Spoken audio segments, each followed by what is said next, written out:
damos comienzo al programa 360 de Obligados a Volver, programa que se transmite todos los miércoles y sábados a las 18 horas por nuestra página en Facebook Obligados a Volver, programa radial. Obligados a Volver, un análisis de la realidad argentina y mundial, desde nuestra mirada que es nacional, popular, democrática, feminista, latinoamericanista, ambientalista y plurinacional. Obligados a volver porque, como dijo el general San Martín, cuando la patria está en peligro, todo está permitido excepto no defenderla. Recordando y reivindicando además nuestras consignas fundacionales: lealtad a Perón, Cristina Conducción. Dirección Norberto Raful y Consejo de Columnistas y Asesores. Locución, quien les habla, Irene Ring. En la operación técnica, Nicolás Rearte. A continuación, Norberto nos comentará, como suele hacerlo, el temario de nuestro programa de hoy. Buenas tardes, Norberto.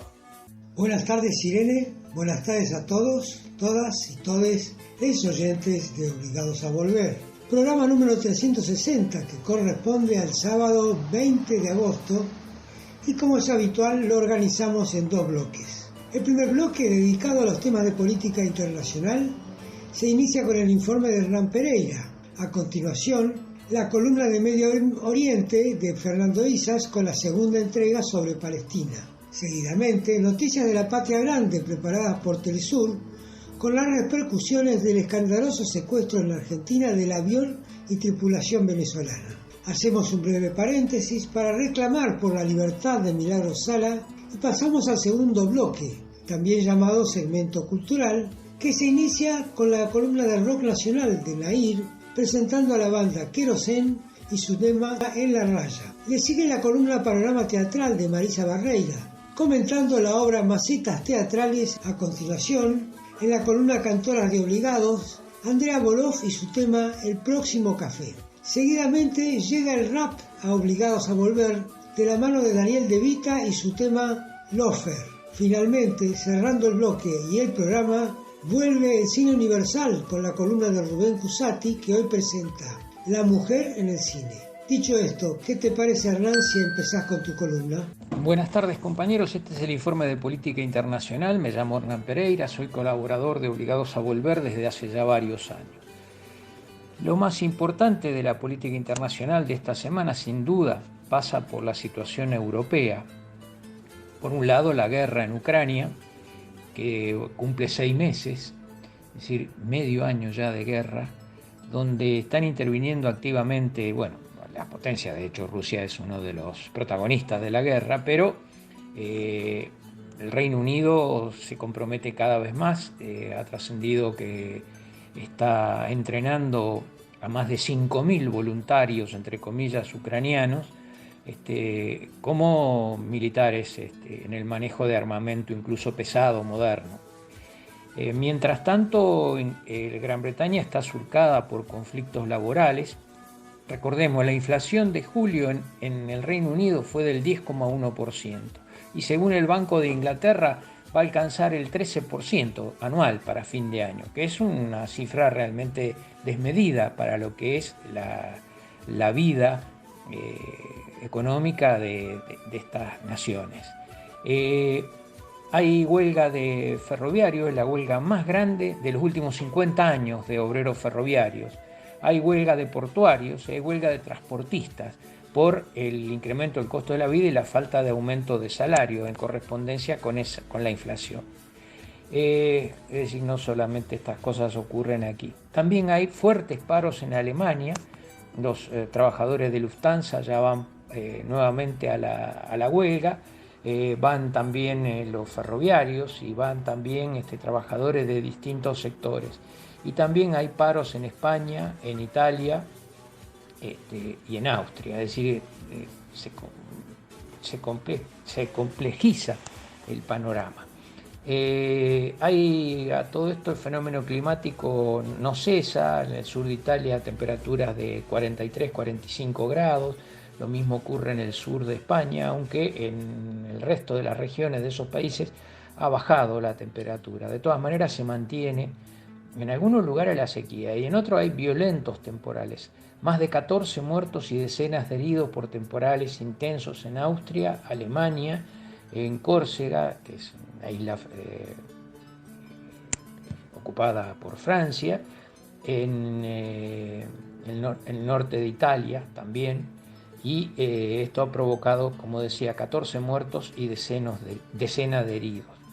La situación sigue siendo bastante preocupante de cara al futuro. La empresa Gazprom, que es la empresa rusa que maneja el gas ruso, le ha cortado el suministro de gas a 12 países europeos, pero se espera que cuando arrecie el invierno le pueda cortar el gas a muchos otros, con lo cual provocaría una recesión muy dura, muy fuerte dentro de los países, especialmente Alemania y los países de Centro Europa, no tanto los del sur, que tienen abastecimiento proveniente de África y en algunos casos también proveniente de países de Asia, como el caso de Turquía o de Grecia.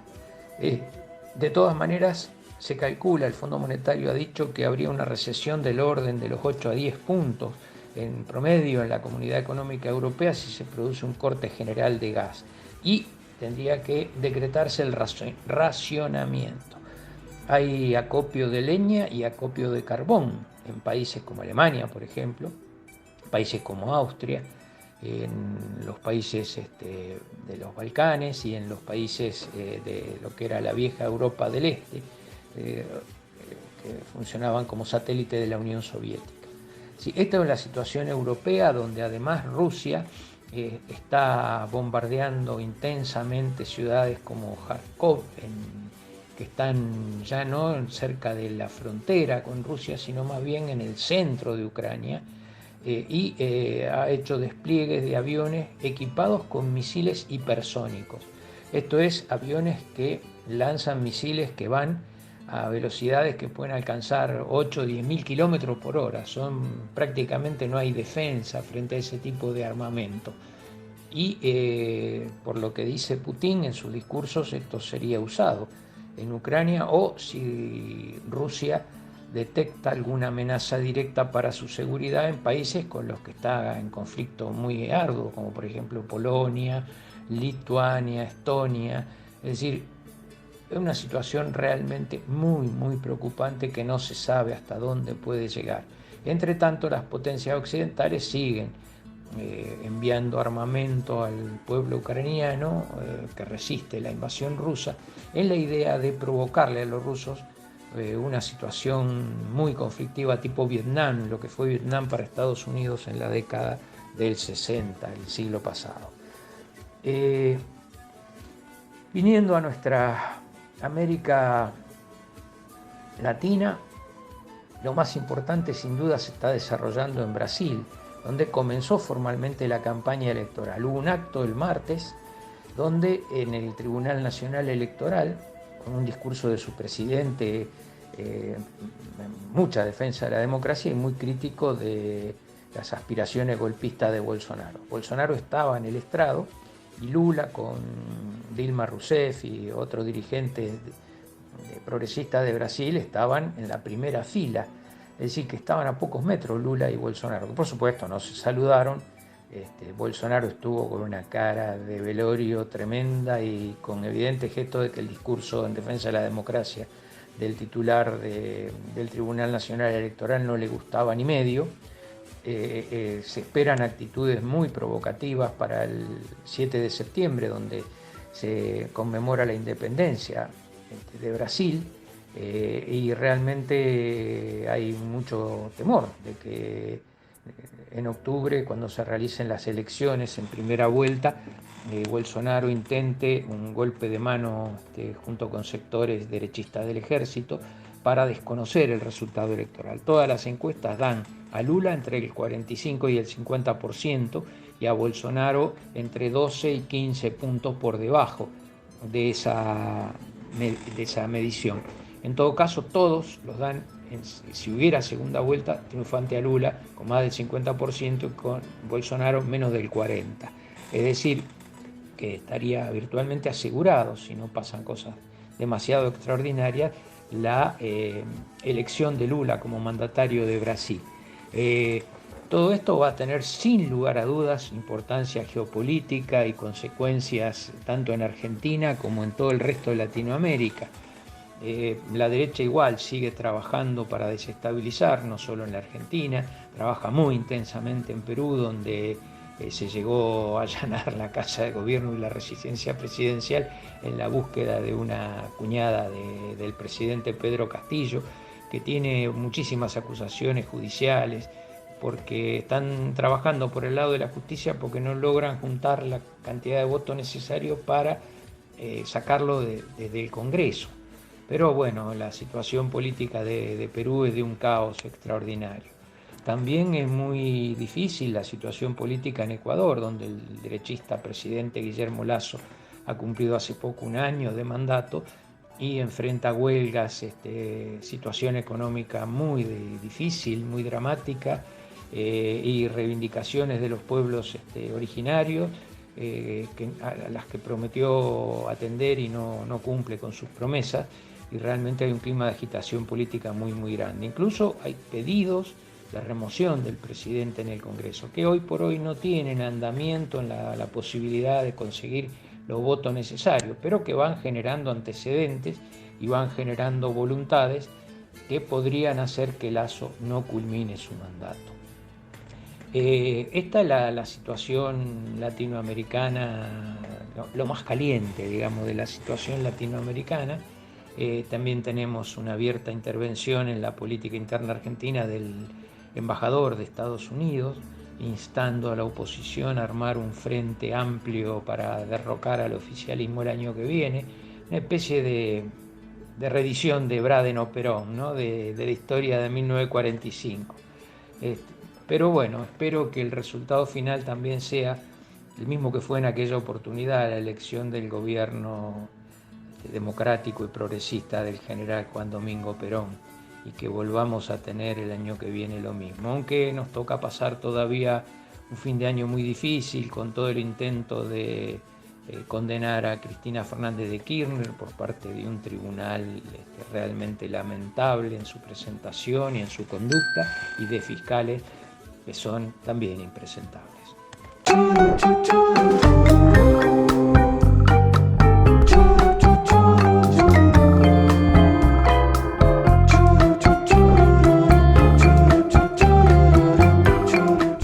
Amigos, buenas tardes. Mi nombre es Fernando Isas.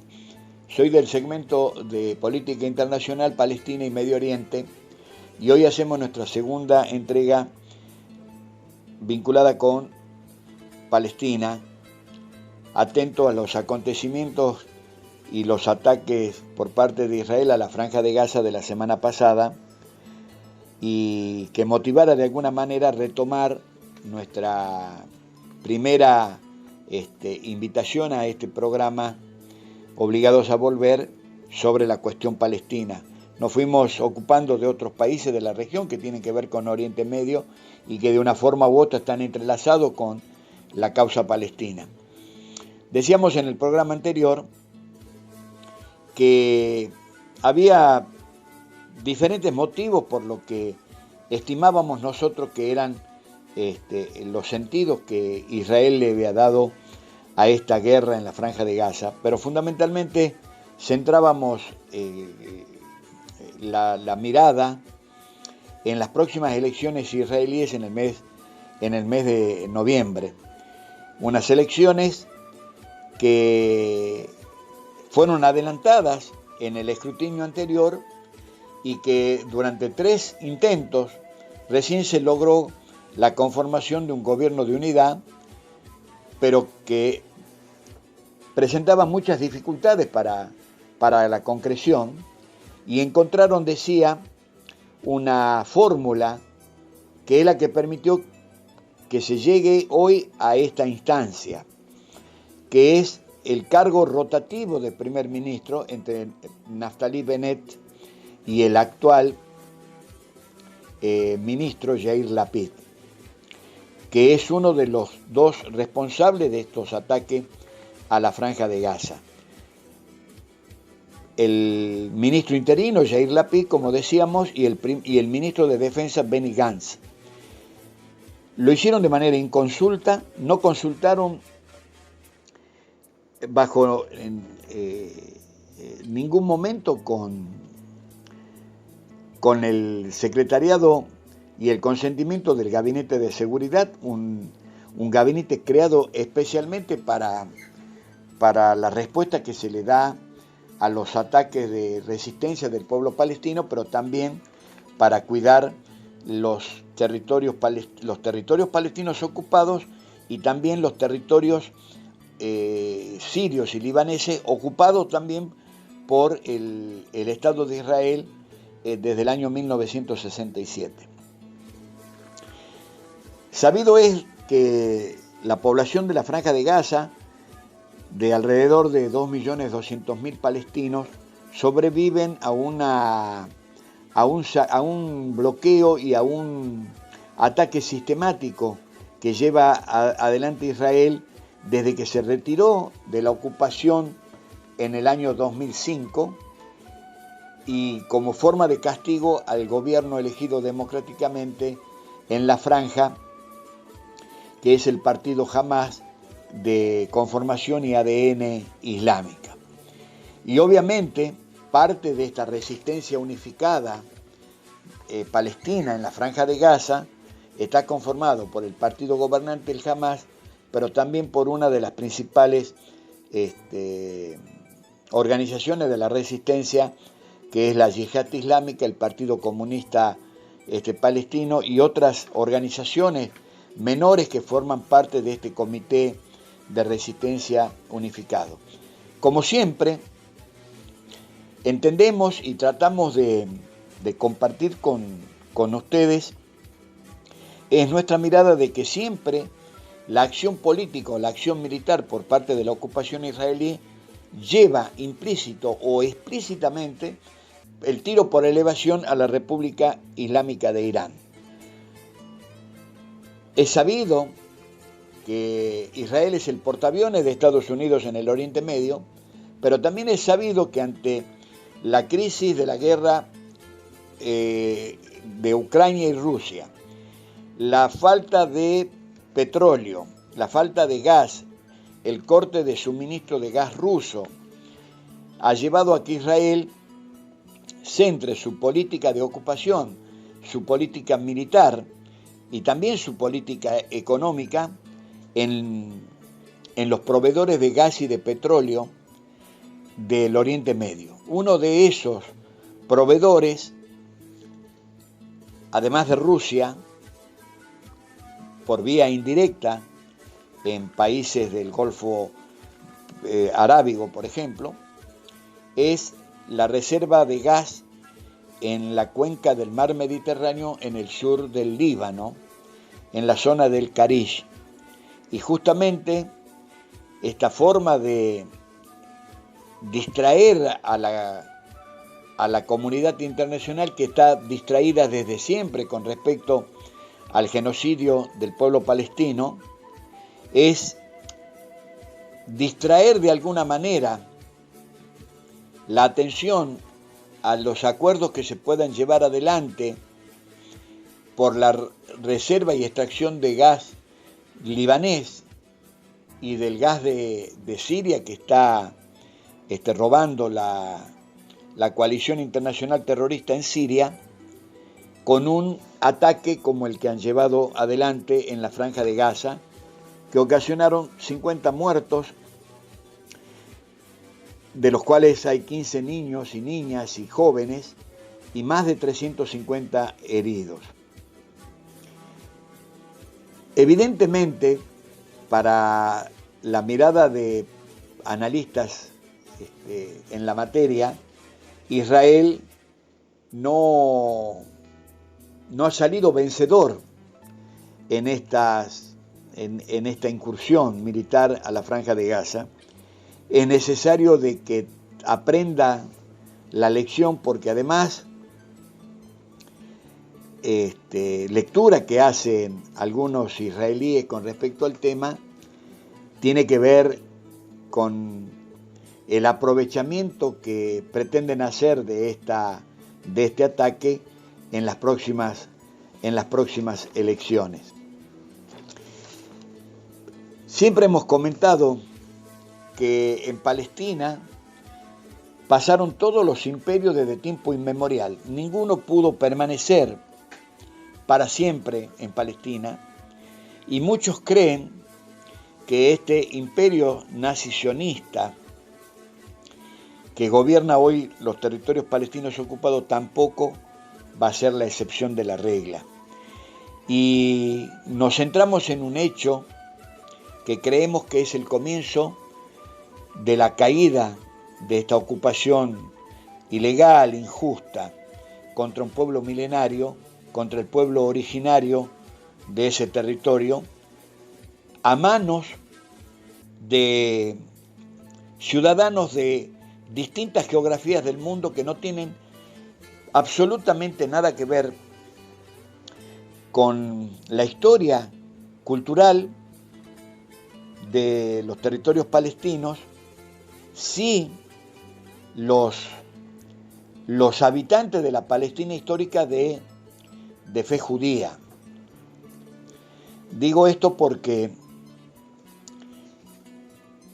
muchas veces uno de los caballitos de batalla que le imprimió el sionismo a esta tergiversación y a este terrorismo semántico en los medios de comunicación fue tratar de confundir a los lectores, a los oyentes de los medios de comunicación, de que cuando uno defendía al pueblo palestino, por ejemplo, o uno cuestionaba, censuraba o atacaba al sionismo israelí como sustento ideológico de una ocupación, uno estaba llevando adelante cierta antisemitismo, como decidieron endilgarle a lo que realmente en algunos actores principales actúa como una política y un sentimiento de judeofobia únicamente. Decíamos, creemos que el gobierno israelí y su dirigencia están tomando nota de que esto va a acabarse de una manera prontamente. No sabemos cuál va a ser la figura final de la ocupación israelí a Palestina, pero sí sabemos el miedo que esto le genera a la mayoría de la dirigencia y de los políticos israelíes, porque no solamente reprime y asesina periodistas palestinos, como viene sucediendo desde comienzo de este año 2022, sino también por las decenas de periodistas asesinados en las últimas décadas, sino que también, y esto es sabido pero no comunicado por los medios hegemónicos de comunicación, la represión y el terrorismo de Estado que Israel lleva adelante contra su propia ciudadanía, contra mujeres y hombres israelíes. Tal es el caso de la agrupación de lucha por los derechos humanos B'Tselem, que fue atacada por el Shin Bet, la policía secreta israelí, y su principal referente fue detenido para ser interrogado en la sede central del Shin Bet. Estas aristas que hemos desarrollado en el día de hoy son los que de alguna manera nos marcan a nosotros focalizar la mirada para entender un poco por qué y en qué momento Israel profundiza el terror a la población palestina. Vamos a continuar en el próximo programa. Como siempre, les damos las gracias a nuestras compañeras y compañeros de Obligados a Volver. Gracias y buena semana.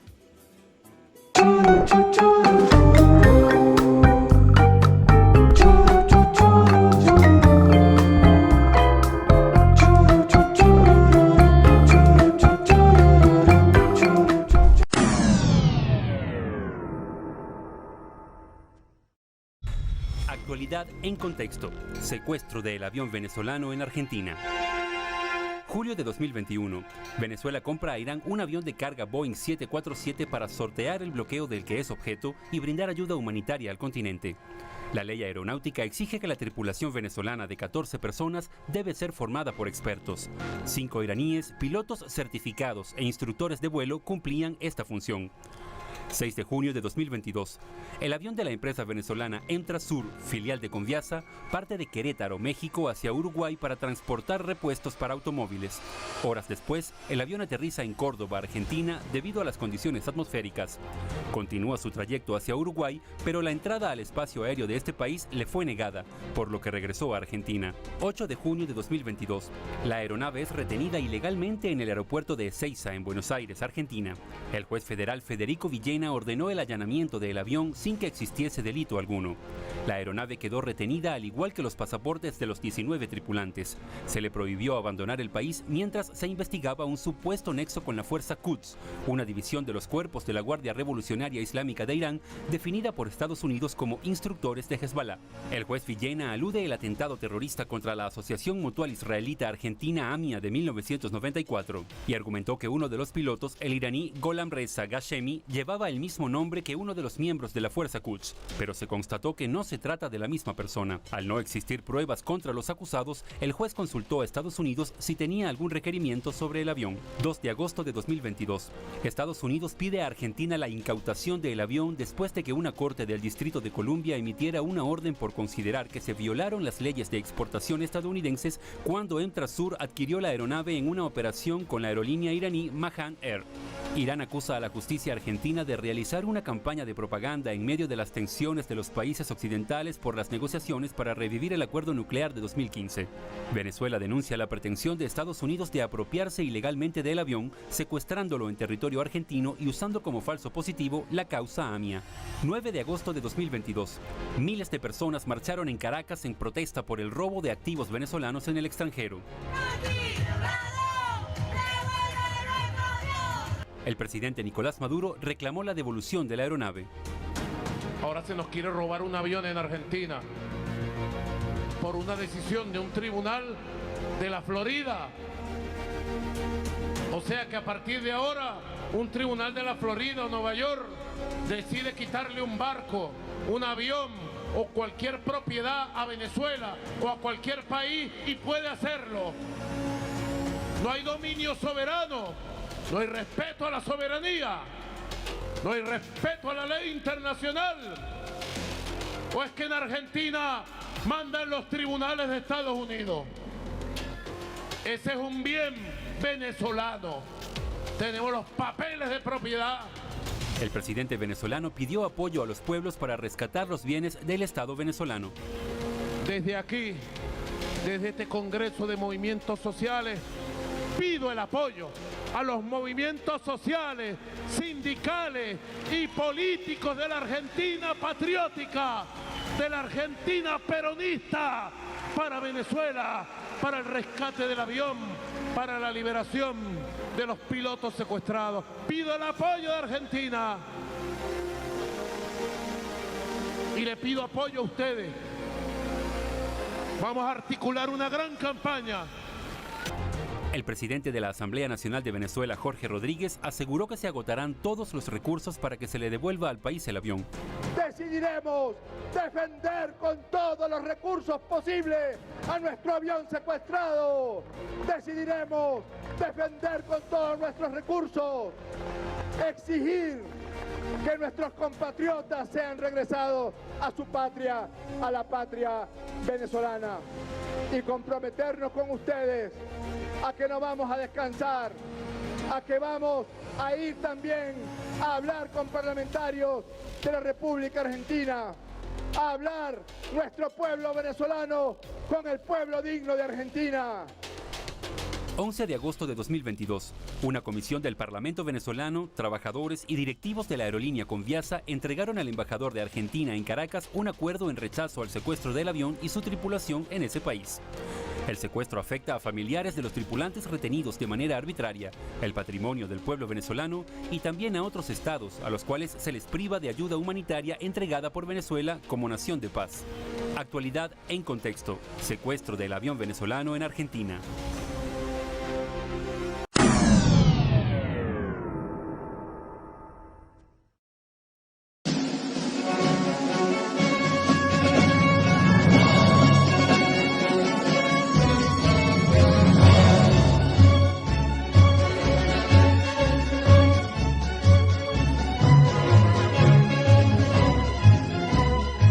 Participando de esta gran movilización en defensa de los derechos de los trabajadores de la Argentina, también estoy a favor de que la Argentina deje de retener a este avión venezolano. La justicia argentina está haciendo pasar un muy mal momento a venezolanos y venezolanas, a familias que hoy están separadas por este acto que tenemos que repudiar todos los argentinos y argentinas.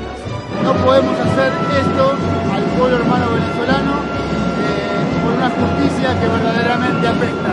Así que estamos solidarios con Venezuela y esperemos que rápidamente se modifique esta decisión arbitraria. Se están violando todas las normativas internacionales. No hay delito. Devuelvan la tripulación y devuelvan el avión al pueblo venezolano. Esto no es una colonia. Unidad, unidad, unidad de la patria grande. ¡Viva Perón y viva América Latina! ¡Fuerza, compañeros venezolanos! Para que reine en el pueblo el amor y la igualdad. Perón, Perón, y generó.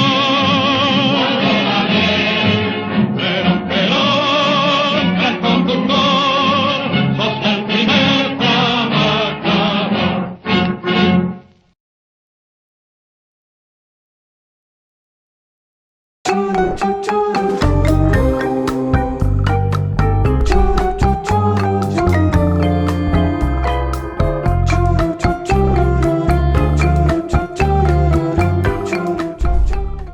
Hola, buenas tardes, amigas y amigos de Obligados a Volver. Soy Nair en una nueva columna de rock nacional. En el día de hoy les voy a estar presentando un tema de la banda Querosén que se llama En la Raya. Se presentaron el 16 de julio en el City Bar y el día 15 de agosto también hicieron una presentación en el City Bar. Espero que les guste. ¡A ver las chicas!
Gracias, gente.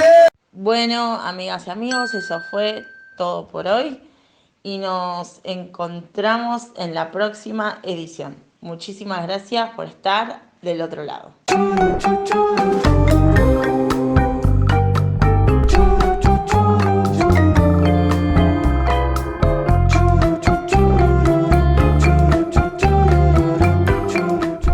Hola, mis queridos oyentes del programa Obligados a Volver.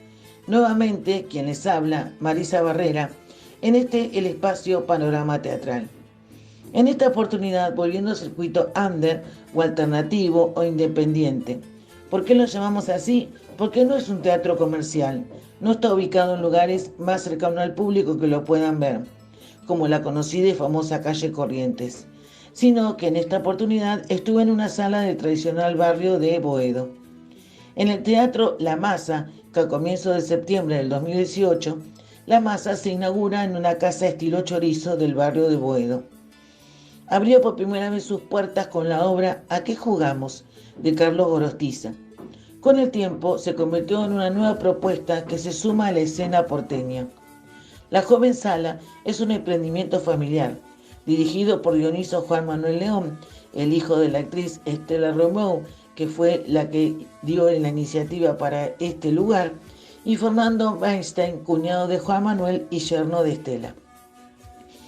Hay colaboradores que creen en el arte y se lanzaron junto con ellos, formando una familia que se armó en base al amor al teatro, a la amistad, y ahora se lanzó a la aventura de la gestión. El teatro se ubica en la calle Masa 908, de allí su nombre, La Masa.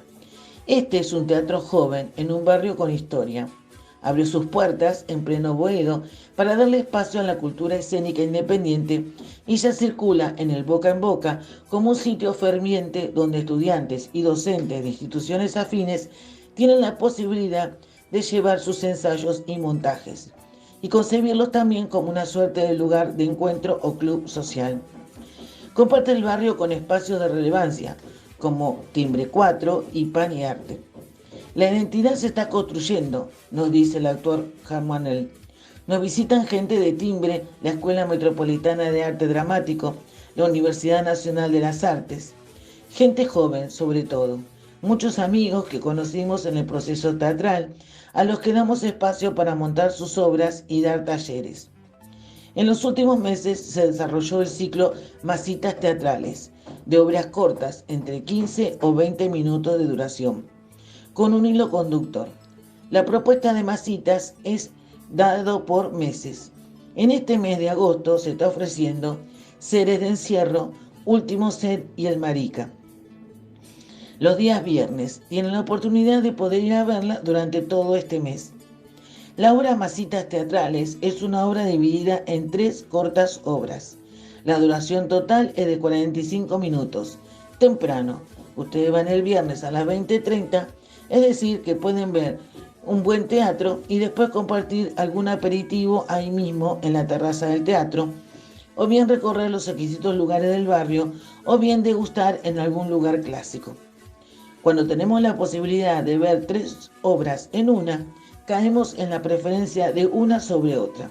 Es lo que me pasó a mí, que de las 3, la que más me gustó fue Seres de Encierro, que obviamente está inspirado en esta época de pandemia.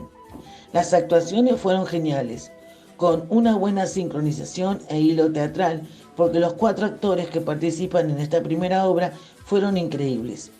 En los primeros minutos aparecen 2 actores y una actriz que logran atrapar al espectador. En los últimos, un tercer personaje que logra sorprender con su aparición al público. Excelentes actuaciones, tienen que ir a verlos, jóvenes con mucha potencia.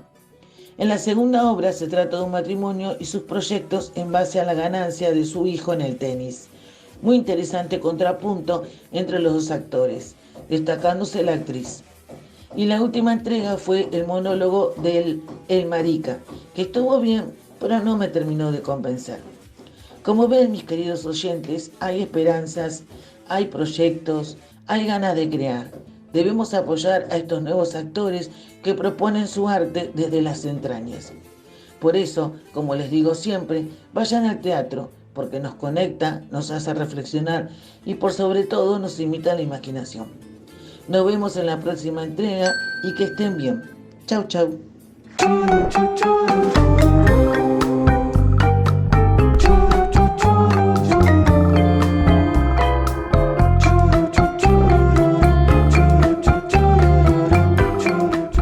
Querida gente amiga del programa Obligados a Volver y su audiencia, les invito a escuchar este tango escrito en este siglo que se llama El Próximo Café. Soy Andrea Boloff, su autora y quien canta aquí. El guitarrista se llama Iñaki González. La música de este tango es de Fabián Nesprías, de Trelew. Bueno, ojalá les guste y compártanlo si les gustó. Un abrazo grande y hasta pronto.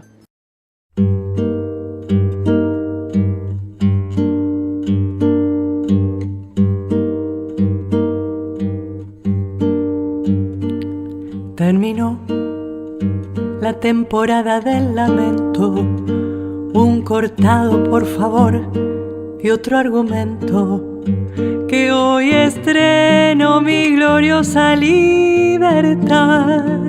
Si un amor termina aquí, otro germina, reza el sobre de esa inútil sacarina. Mataría al que lo escribe sin piedad. Estaños que dan cátedra de historia, maderas impregnadas de memoria, nostalgias de otra patria en el cartel. Y justo cuando pido otro cortado, le grito un gol hermoso al encargado.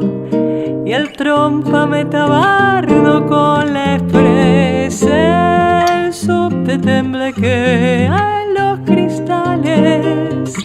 Ingresan pensamientos impuntuales y un signo de pregunta en tu después. No sé si alguien habita tus abrazos, lo ignoro, me da igual y por si acaso te espero para el próximo café.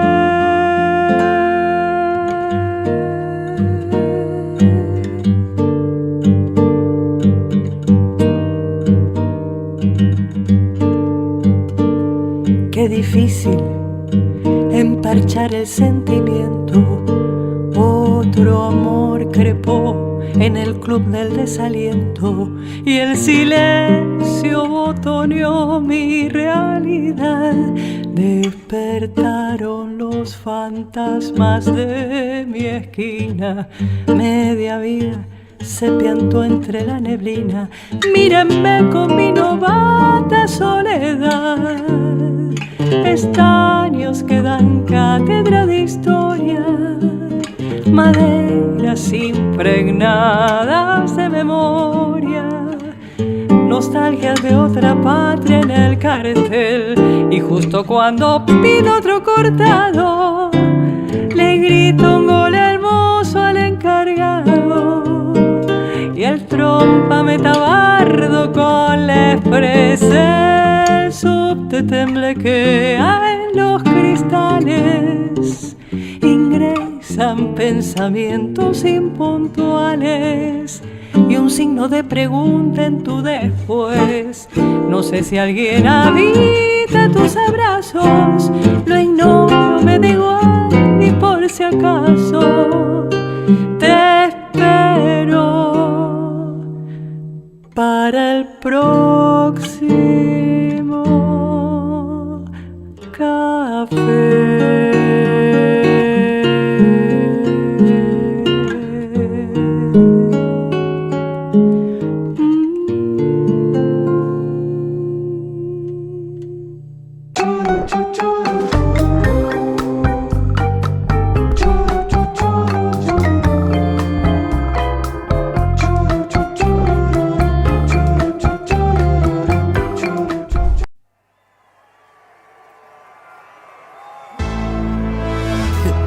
Es el plan. ¿Estás despierto? Vienen por todos. ¿Te despierta? Es el plan perpetrado para robarte el pan por el clan encumbrado. En este orden mundial los que están enterados, estorbos para el titán. Vienen por lo tuyo, esto es solo el primer round. Es el plan perpetrado para robarte el pan por el clan encumbrado. En este orden mundial los que están enterados, estorbos para el titán.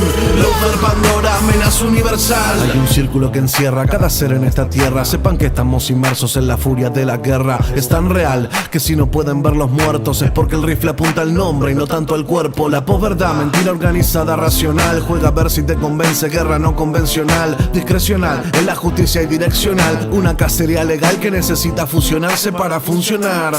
Táctica pragmática con su mayor aliada, la corporación mediática. Te lincha en la pantalla, marcha al expreso. Cabezas tienen precio y previo proceso preso. Sin juicio justo, sin más remedio, inclinan las balanzas, el mercado contra el pueblo. Dinamitan la imagen pública y dinámica de quien se oponga al rumbo de la cúpula económica. Y ni la mitad ve algo raro en los cuadernos, ni el juez fallando en contra o a favor según gobierno. Doctrina militar puede inventar departamentos, debilitar momentos o fabricar secuestros. Repiten los maestros diestros en el convite. Te pueden encerrar por algo que escribiste en Twitter. Y no solo el político sufre el calvario. El loafer cuando avanza busca su carne en los barrios. Imperio insatisfecho, al acecho. El fin de su festín es el estado de derecho. La guerra judicial en nuestra América desatan. Lo de patio trasero es un capricho de sus mapas. Y seguirán tapando la verdad haciendo tapas. Son sátrapas sin atrapar razones que se escapan. Son satanás con sótanas, azotan más en sótanos. Acetas se desatan en sus sábanas con pétalos. Se acabará su metano, no alcanzarán los puercos. Acá están los despiertos, son millones de anticuerpos. Son millones de anticuerpos. Son millones de anticuerpos. Ellos te votan, vos nunca lo votaste. De tu derrota, vos nunca te enteraste. Ese man mandado por el plan malvado coloca un candado a ese pan y no lo ven. Ese culto al cobre y ese bulto en sobre es un insulto al pobre al que tienen de rehén. Ese plan perpetrado para robarte el pan, vos nunca lo votaste. Los que están enterados, estorbos para el titán, vos nunca te enteraste. Es el plan perpetrado para robarte el pan por el clan encumbrado. En este orden mundial los que están enterados, estorbos para el titán. Vienen por lo tuyo, esto es solo el primer round. Es el plan perpetrado para robarte el pan por el clan encumbrado. En este orden mundial los que están enterados, estorbos para el titán. Luther, Pandora, amenaza universal.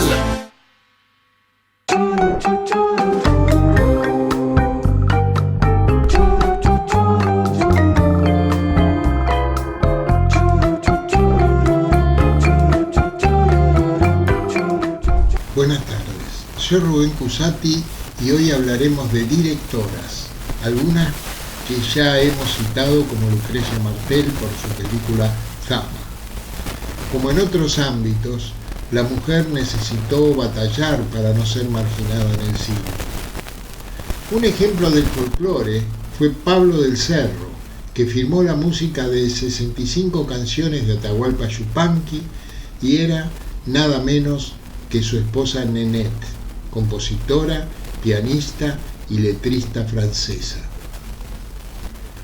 En el cine, Alice Guy-Blaché, otra francesa activa desde 1894, rodó más de 1000 películas y fue la primera que incursionó en la ficción combinando imágenes en movimiento con el teatro, los efectos especiales, la ciencia ficción y creando la profesión de productor ejecutivo. Fue la antecesora de Georges Méliès. Transitó varios géneros con personajes de todas las clases sociales, tratando al cine como arte y no como entretenimiento. Charlotte Reiniger, nacida en 1899, fue una cineasta alemana famosa por sus películas de animación con siluetas que se anticipó a Disney. Louise Weber, nacida en 1881, fue una directora y actriz estadounidense y la primera en dirigir un largometraje en 1914. En sus filmes tematizó sobre tabúes como el aborto, el control de natalidad, la pena de muerte, el alcoholismo y la drogadicción. John Ford, nada menos, trabajó como su ayudante. Dorothy Arzner, nacida en 1897, única mujer del Hollywood de los años 30, fue borrada por su lesbianismo. Sus personajes femeninos son inteligentes, reflexivos, modernos e independientes. Fue profesora de Francis Ford Coppola y su obra se conserva gracias a Jodie Foster. En el cine negro, que no es el de estas realizadoras, aparece en los años 20 el personaje de mujer fatal que usaba su sexualidad para capturar al héroe, pero que no aportaba una mirada femenina, sino que era una vuelta de tuerca de la mirada masculina de siempre. Así llegamos a la más controvertida, Leni Riefenstahl, nacida en 1902, eximia bailarina que realizó todas las tareas inherentes al cine antes de ser directora. Olimpia, su gran filme, es reconocido por sus logros técnicos y estéticos en todos los rubros. Utilizó por primera vez tomas de seguimiento del movimiento de los atletas con cámaras sobre rieles o vehículos o los propios camarógrafos en patines. Usó tomas de cámara lenta o bajo el agua, tomas panorámicas aéreas. Ponía cámaras sobre astas de bandera para lograr ángulos de filmación muy altos. El sonido y la música combinaban el documental con lo fantástico. Reprodujo escenas de salto en alto a diferentes velocidades e incluso en reversa. Filmó competidores de todas las etnias, como a Jesse Owens, que más tarde se convirtió en ícono de archivo. Olimpia se estrenó en el cumpleaños 49 de Hitler en 1938. El triunfo de la voluntad, un documental de un congreso del partido nazi, es una de las mejores películas de propaganda que se han hecho jamás. Se exagera visualmente a Hitler frente a la elegante coreografía de la masa con una representación idealizada de fuerza y poder sobre la base de cuerpos musculosos e impecables. Su experiencia como bailarina influyó en el ritmo de las imágenes y la coreografía de las tropas en marcha. El montaje dramatizaba el contraste entre la multitud sin rostro y Hitler, exagerado por el contrapicado, enfatizando al culto del Führer. Aunque no inventó la estética fascista, ella no dudó en erotizar al nacionalsocialismo. En su ensayo Fascinante Fascismo, de 1975, Susan Sontag escribió: la imagen no es solo el registro de la realidad, sino que la realidad fue construida para servir a la imagen. A sus 90 años seguía fotografiando la vida marina y ganó la distinción de ser uno de los buceadores de mayor edad del mundo. Riefenstahl fue miembro de Greenpeace durante 8 años con el objetivo de crear conciencia de lo que el mundo perderá si no se hace nada para evitar la destrucción de los océanos.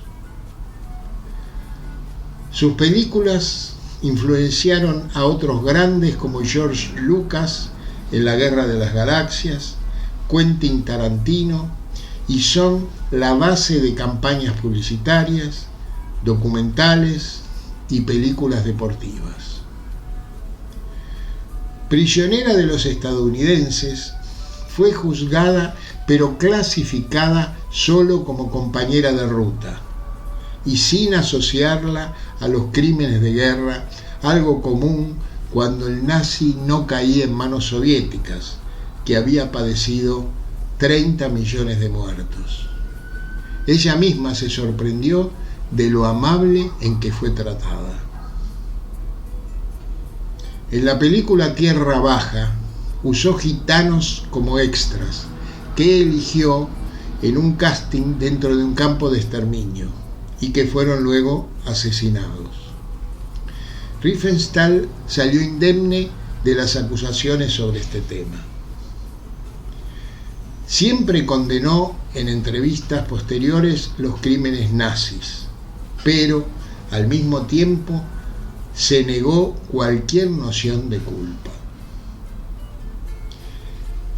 En el Festival de Cine en Estados Unidos en 1974 fue honrada con el medallón de plata por sus servicios al arte cinematográfico, premio que compartió con Gloria Swanson y Francis Ford Coppola. Murió a los 101 años ya en el siglo XXI. Así es la vida misma.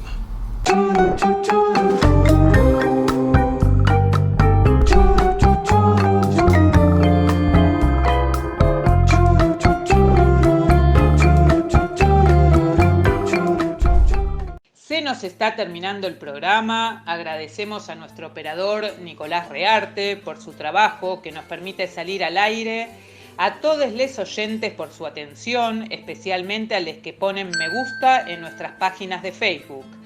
Antes de despedirnos, les recordamos que nuestro programa de radio Obligados a Volver se transmite todos los miércoles y sábado, siempre a las 18 horas, y tenemos una nueva propuesta, La Entrevista, un buceo sobre los orígenes y actividades actuales de personalidades destacadas, los lunes a las 21 horas.